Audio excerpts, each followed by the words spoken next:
حضرت عبداللہ بن عمر رضی اللہ عنہ بیان کرتے ہیں کہ میں نے نبی کریم صلی اللہ علیہ وسلم، حضرت ابو بکر، عمر اور عثمان رضی اللہ عنہم کے ساتھ سفر کیا۔ یہ لوگ ظہر اور عصر دو دو رکعت پڑھتے تھے، نہ اس سے پہلے کوئی نماز پڑھتے اور نہ اس کے بعد، یعنی سنتیں نہیں پڑھتے تھے۔ حضرت عمران بن حسین رضی اللہ عنہ سے مسافر کی نماز کے بارے میں پوچھا گیا تو انہوں نے کہا، میں نے رسول اللہ صلی اللہ علیہ وسلم کے ساتھ حج کیا تو آپ صلی اللہ علیہ وسلم نے 2 ہی رکعتیں پڑھی، اور میں نے ابو بکر رضی اللہ عنہ کے ساتھ حج کیا تو انہوں نے بھی 2 ہی رکعتیں پڑھی، اور عمر رضی اللہ عنہ کے ساتھ کیا تو انہوں نے بھی 2 ہی رکعتیں پڑھی، اور عثمان رضی اللہ عنہ کے ساتھ ان کی خلافت کے ابتدائی 6 یا 8 سالوں میں کیا تو انہوں نے بھی 2 ہی رکعتیں پڑھی۔ حضرت انس بن مالک رضی اللہ عنہ بیان کرتے ہیں کہ ہم نے نبی کریم صلی اللہ علیہ وسلم کے ساتھ مدینے میں 4 رکعتیں پڑھی اور ذی الحلیفہ میں 2 رکعتیں پڑھی۔ حضرت عبداللہ بن عباس رضی اللہ عنہ سے روایت ہے کہ نبی کریم صلی اللہ علیہ وسلم مدینے سے مکے کے لیے نکلے، آپ کو سوائے اللہ رب العالمین کے کسی کا خوف نہ تھا، آپ نے 2 ہی رکعتیں پڑھی، یعنی بغیر کسی خوف کی۔ حضرت عبداللہ بن عباس رضی اللہ عنہ بیان کرتے ہیں کہ رسول اللہ صلی اللہ علیہ وسلم نے سفر کیا تو آپ صلی اللہ علیہ وسلم نے 19 دن تک 2 رکعتیں پڑھی۔ ابن عباس کہتے ہیں تو ہم لوگ بھی 19 یا اس سے کم دنوں کے سفر میں 2 رکعتیں پڑھتے تھے، اور جب ہم اس سے زیادہ قیام کرتے تو 4 رکعت پڑھتے۔ حضرت براء بن عازب رضی اللہ عنہ بیان کرتے ہیں کہ میں رسول اللہ صلی اللہ علیہ وسلم کے ساتھ 18 مہینے رہا، لیکن میں نے سورج ڈلنے کے بعد ظہر سے پہلے کی 2 رکعتیں کبھی بھی آپ کو چھوڑتے نہیں دیکھا۔ اس حدیث سے پتہ چلتا ہے کہ نوافل سفر میں بھی ادا کیے جا سکتے ہیں۔ حضرت عبداللہ بن عمر رضی اللہ عنہ بیان کرتے ہیں کہ میں نے نبی کریم صلی اللہ علیہ وسلم کے ساتھ سفر میں ظہر کی 2 رکعتیں پڑھی اور اس کے بعد 2 رکعتیں۔ حضرت عبداللہ بن عمر رضی اللہ عنہ بیان کرتے ہیں کہ میں نے حضر اور سفر دونوں میں نبی کریم صلی اللہ علیہ وسلم کے ساتھ نماز پڑھی۔ میں نے آپ صلی اللہ علیہ وسلم کے ساتھ حضر میں ظہر کی 4 رکعتیں اور اس کے بعد 2 رکعتیں، اور سفر میں آپ صلی اللہ علیہ وسلم کے ساتھ ظہر کی 2 رکعتیں پڑھی اور اس کے بعد 2 رکعتیں، اور عصر کی 2 رکعتیں اور اس کے بعد کچھ نہیں پڑھا، اور مغرب کی سفر و حضر دونوں ہی میں 3 رکعتیں پڑھی، نہ حضر میں کوئی کمی کی نہ سفر میں۔ یہ دن کی وتر ہے، اور اس کے بعد 2 رکعتیں پڑھی۔ حضرت معاذ بن جبل رضی اللہ عنہ سے روایت ہے کہ نبی کریم صلی اللہ علیہ وسلم غزوہ تبوک میں جب سورج ڈلنے سے پہلے کوچ کرتے تو ظہر کو مؤخر کرتے، یہاں تک کہ اسے عصر کے ساتھ جمع کرتے اور دونوں کو ایک ساتھ پڑھتے، اور جب سورج ڈلنے کے بعد کوچ کرتے تو عصر کو پہلے کر کے ظہر کے ساتھ جمع کرتے، اور ظہر اور عصر کو ایک ساتھ پڑھتے، پھر روانہ ہوتے، اور جب مغرب سے پہلے کوچ فرماتے تو مغرب کو مؤخر کرتے، یہاں تک کہ اسے عشاء کے ساتھ ملا کر پڑھتے، اور جب مغرب کے بعد کوچ فرماتے تو عشاء کو پہلے کر کے مغرب کے ساتھ جمع کر کے پڑھتے۔ حضرت عبداللہ بن عمر رضی اللہ عنہ سے روایت ہے کہ ان کی کسی بیوی کو کوئی حاجت پیش آ گئی تو انہیں چلنے کی جلدی ہوئی، چنانچہ انہوں نے مغرب کو مؤخر کیا یہاں تک کہ شفق غائب ہو گئی، تو انہوں نے سواری سے اتر کر مغرب اور عشاء دونوں کو ایک ساتھ جمع کیا، پھر لوگوں کو بتایا کہ رسول اللہ صلی اللہ علیہ وسلم کو جب چلنے کی جلدی ہوتی تو آپ ایسا ہی کرتے تھے۔ عباد بن تمیم اپنے چچا سے روایت کرتے ہیں کہ رسول اللہ صلی اللہ علیہ وسلم نماز استسقاء یعنی بارش طلب کرنے کے لیے لوگوں کو ساتھ لے کر نکلے۔ آپ صلی اللہ علیہ وسلم نے انہیں 2 رکعت نماز پڑھائی، جس میں آپ صلی اللہ علیہ وسلم نے بلند آواز سے قرات کی، اپنی چادر پلٹی، اپنے دونوں ہاتھ اٹھائے اور قبلہ رخ ہو کر بارش کے لیے دعا کی۔ حضرت ابی لہم سے روایت ہے کہ انہوں نے رسول اللہ صلی اللہ علیہ وسلم کو احجار زیت کے پاس اللہ تعالیٰ سے بارش طلب کرتے ہوئے دیکھا۔ آپ صلی اللہ علیہ وسلم اپنی دونوں ہتھیلیاں اٹھائے دعا فرما رہے تھے۔ اسحاق بن عبداللہ بن کنانہ کہتے ہیں کہ مجھے ولید بن عقبہ نے، جو مدینے کے امیر تھے، حضرت ابن عباس رضی اللہ عنہ کے پاس بھیجا تاکہ میں ان سے رسول اللہ صلی اللہ علیہ وسلم کے استسقاء کے بارے میں پوچھوں۔ تو میں ان کے پاس آیا اور میں نے ان سے پوچھا تو انہوں نے کہا، رسول اللہ صلی اللہ علیہ وسلم پرانے لباس میں عاجزی کرتے ہوئے نکلے یہاں تک کہ عیدگاہ آئے، اور آپ صلی اللہ علیہ وسلم نے تمہارے اس خطبے کی طرح خطبہ نہیں دیا، بلکہ آپ صلی اللہ علیہ وسلم برابر دعا کرنے، گڑ گڑانے اور اللہ کی بڑائی بیان کرنے میں لگے رہے، اور آپ صلی اللہ علیہ وسلم نے 2 رکعتیں پڑھی جیسا کہ آپ صلی اللہ علیہ وسلم عید میں پڑھتے تھے۔ حضرت عبداللہ بن عباس رضی اللہ عنہ سے روایت ہے کہ نبی کریم صلی اللہ علیہ وسلم نے سورج گرہن کی نماز پڑھی تو آپ صلی اللہ علیہ وسلم نے قرات کی، پھر رکوع کیا، پھر قرات کی، پھر رکوع کیا، پھر قرات کی، پھر رکوع کیا، 3 بار قرات کی اور 3 بار رکوع کیا، پھر 2 سجدے کیے اور دوسری رکعت بھی اسی طرح مکمل کی۔ ام المؤمنین حضرت عائشہ رضی اللہ عنہا بیان کرتی ہیں کہ رسول اللہ صلی اللہ علیہ وسلم کے زمانے میں سورج گرہن لگا تو آپ صلی اللہ علیہ وسلم نے لوگوں کو نماز پڑھائی اور لمبی قرات فرمائی، پھر آپ صلی اللہ علیہ وسلم نے رکوع کیا تو رکوع بھی لمبا کیا، پھر اپنا سر اٹھایا اور لمبی قرات فرمائی، یہ پہلی قرات سے کم تھی، پھر رکوع کیا اور لمبا رکوع کیا اور یہ پہلے رکوع سے ہلکا تھا، پھر اپنا سر اٹھایا اور سجدہ کیا، پھر اسی طرح دوسری رکعت میں کیا۔ ام المومنین حضرت عائشہ رضی اللہ عنہا بیان کرتی ہیں کہ نبی کریم صلی اللہ علیہ وسلم نے گرہن کی نماز پڑھی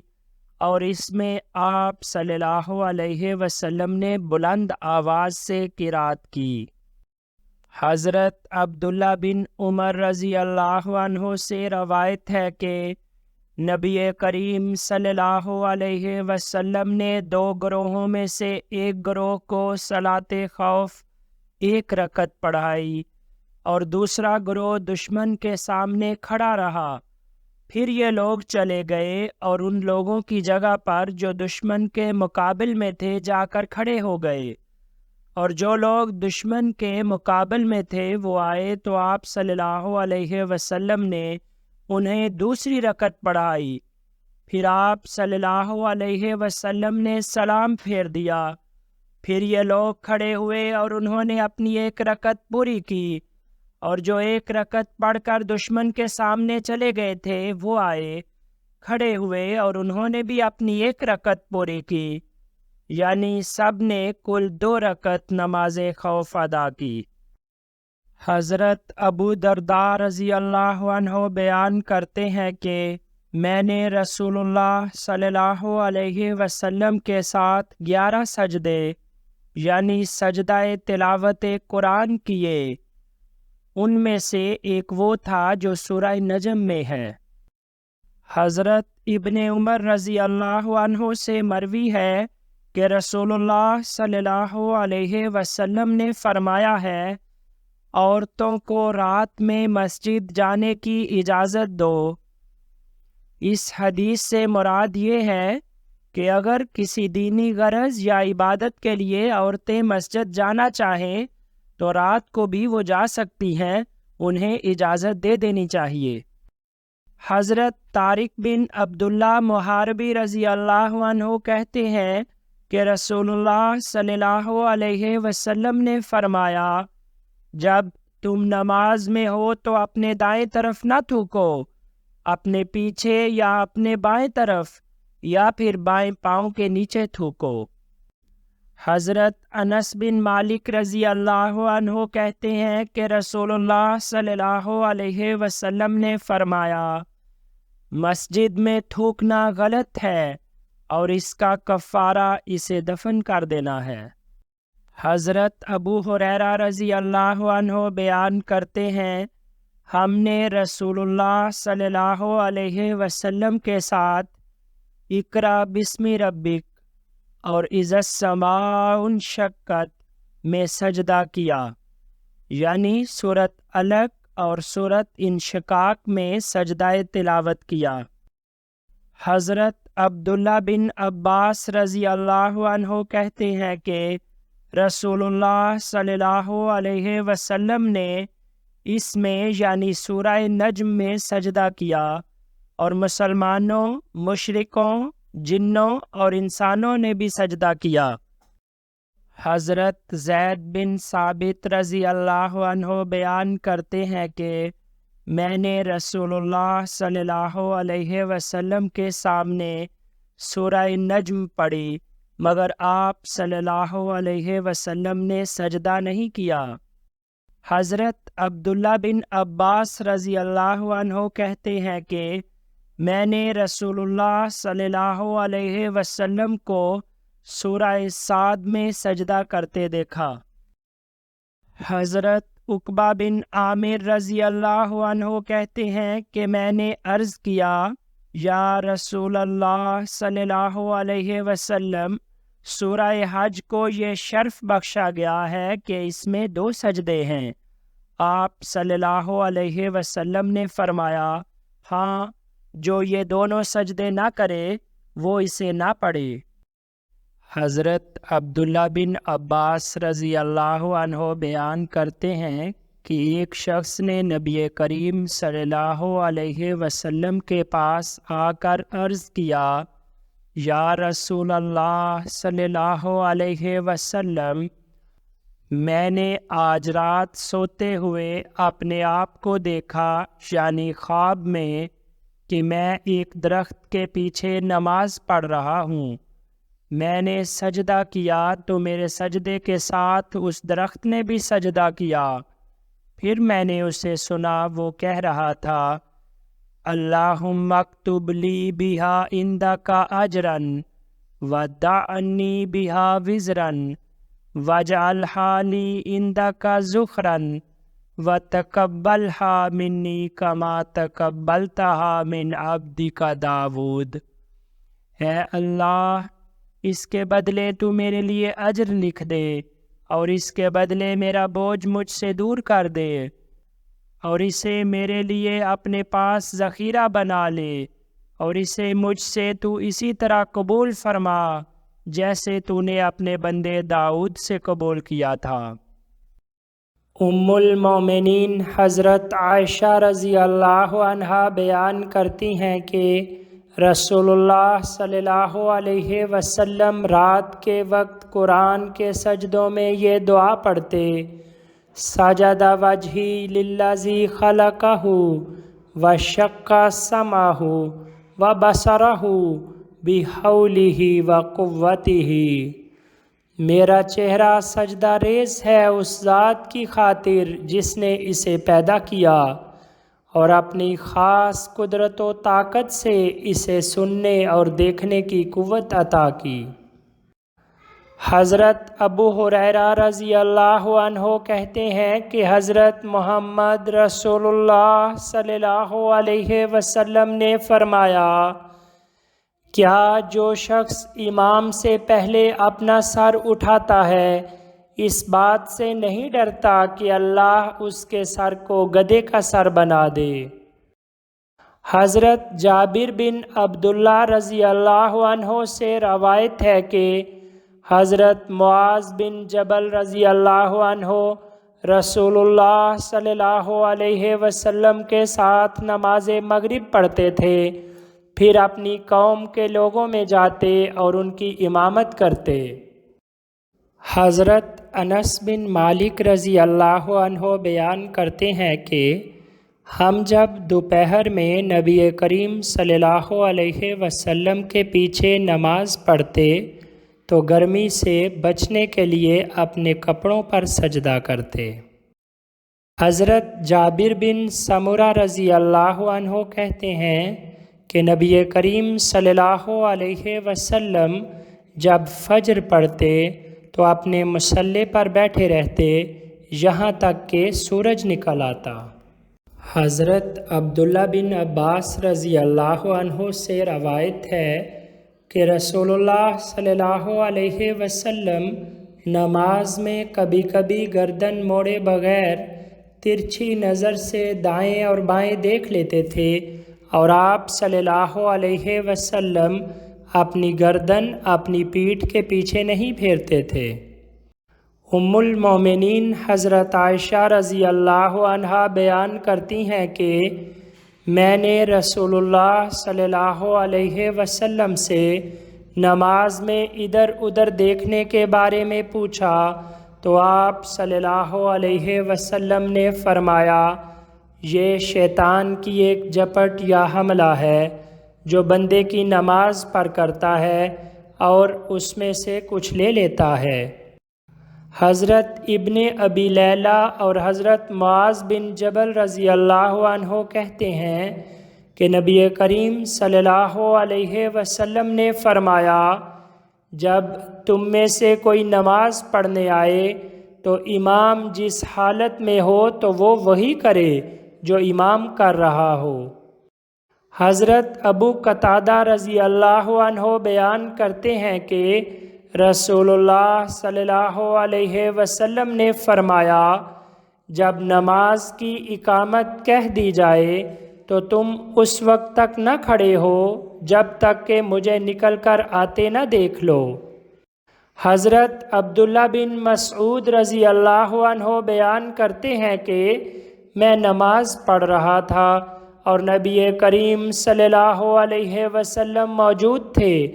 ابو بکر اور عمر رضی اللہ عنہما بھی آپ صلی اللہ علیہ وسلم کے ساتھ تھے۔ جب میں بیٹھا تو پہلے میں نے اللہ کی حمد و ثنا کی، پھر نبی کریم صلی اللہ علیہ وسلم پر درود بھیجا، پھر اپنے لیے دعا کی تو نبی کریم صلی اللہ علیہ وسلم نے فرمایا: مانگو تمہیں دیا جائے گا، مانگو تمہیں دیا جائے گا۔ حضرت عائشہ رضی اللہ عنہا بیان فرماتی ہیں کہ رسول اللہ صلی اللہ علیہ وسلم نے گھروں میں مسجد بنانے کا ارشاد فرمایا اور یہ کہ ان کو پاک صاف اور خوشبودار رکھا جائے۔ الدور دراصل اس سے مراد گھر بھی ہوتا ہے اور محلے بھی۔ حضرت عائشہ رضی اللہ عنہا بیان فرماتی ہیں کہ میں گھر آئی، رسول اللہ صلی اللہ علیہ وسلم نماز پڑھ رہے تھے اور دروازہ بند تھا، تو آپ صلی اللہ علیہ وسلم چل کر آئے اور میرے لیے دروازہ کھولا، پھر اپنی جگہ لوٹ گئے اور انہوں نے بیان کیا کہ دروازہ قبلے کی طرف تھا۔ حضرت ابو ہریرہ رضی اللہ عنہ سے روایت ہے کہ نبی کریم صلی اللہ علیہ وسلم نے فرمایا، جب آدمی وضو کرے اور اچھی طرح وضو کرے پھر نماز کے لیے نکلے اور اسے صرف نماز ہی نے نکالا یا کہا اٹھایا ہو، تو جو بھی قدم وہ اٹھائے گا اللہ اس کے بدلے اس کا درجہ بڑھائے گا یا اس کے بدلے اس کا ایک گناہ کم کرے گا۔ حضرت کعب بن عجرہ رضی اللہ عنہ بیان کرتے ہیں کہ نبی کریم صلی اللہ علیہ وسلم نے بنی عبد الاشحل کی مسجد میں مغرب پڑھی۔ کچھ لوگ نفل پڑھنے کے لیے کھڑے ہوئے تو آپ صلی اللہ علیہ وسلم نے فرمایا، تمہیں چاہیے کہ اس نماز یعنی نفل کو گھروں میں ادا کرو۔ حضرت ابن عمر رضی اللہ عنہ سے مروی ہے کہ نبی کریم صلی اللہ علیہ وسلم مغرب کے بعد 2 رکعتیں اپنے گھر میں پڑھتے تھے۔ حضرت عبداللہ بن بسر رضی اللہ عنہ سے روایت ہے کہ نبی کریم صلی اللہ علیہ وسلم نے فرمایا، قیامت کے دن میری امت کی پیشانی سجدوں کی وجہ سے اور ہاتھ پاؤں وضو کی وجہ سے چمک رہے ہوں گے۔ حضرت عائشہ رضی اللہ عنہا بیان فرماتی ہیں کہ رسول اللہ صلی اللہ علیہ وسلم جب وضو کرتے تو اپنے وضو میں اور جب کنگھی کرتے تو کنگھی کرنے میں اور جب جوتا پہنتے تو جوتا پہننے میں دائیں طرف سے شروع کرنے کو پسند فرماتے تھے۔ حضرت انس بن مالک رضی اللہ عنہ سے روایت ہے کہ رسول اللہ صلی اللہ علیہ وسلم نے فرمایا، وضو میں 2 رطل پانی کافی ہوگا۔ رطل ایک پیمانہ ہے، اس سے مراد یہ ہے کہ کم سے کم پانی میں وضو کیا جائے تاکہ پانی بھی ضائع نہ ہو۔ سلیم بن عامر کہتے ہیں کہ میں نے حضرت ابو امامہ رضی اللہ عنہ کو کہتے سنا، میں نے رسول اللہ صلی اللہ علیہ وسلم کو حجۃ الوداع کے موقع پر خطبہ دیتے سنا۔ آپ صلی اللہ علیہ وسلم نے فرمایا، تم اپنے رب اللہ سے ڈرو، 5 وقت کی نماز پڑھو، ماہ رمضان کے روزے رکھو، اپنے مال کی زکوٰۃ ادا کرو اور امیر کی اطاعت کرو، اس سے تم اپنے رب کی جنت میں داخل ہو جاؤ گے۔